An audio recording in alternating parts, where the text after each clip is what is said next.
So our first step is getting our group set up. If you are using Microsoft Teams and that you have put your students into a team already, you do not have to create a group. If you go to My Content, you're going to come down here to Groups and then find the team and go ahead and click on that group. If you are not using Teams with your students, other than just creating individual meetings and sharing that out with students, you're going to come over here where it says Create, and you're going to choose Group. You're going to give the group a name. So like First Core example. So I'm going to call this. I can give it a description if I would like. I'm going to click here to edit it. I'm going to leave it as private, but I'm also not going to allow other members to contribute. I want to be the only one contributing to this group. I'm going to go ahead and click create. On my next window, it's going to bring up the people that I email the most. But for you to add your students, you just start searching for them by name.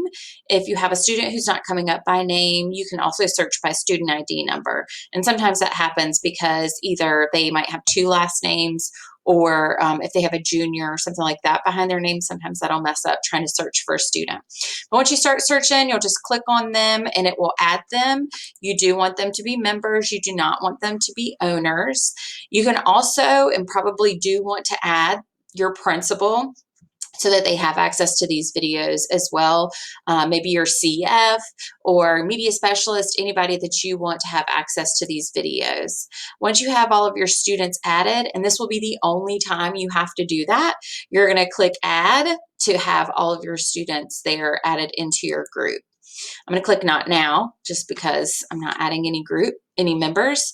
But if I need to, because I'm probably going to have a student join in a couple of weeks, come to my school and join my class.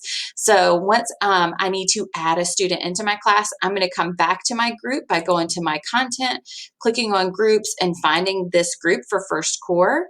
And then I can click where it says Membership here, this tab.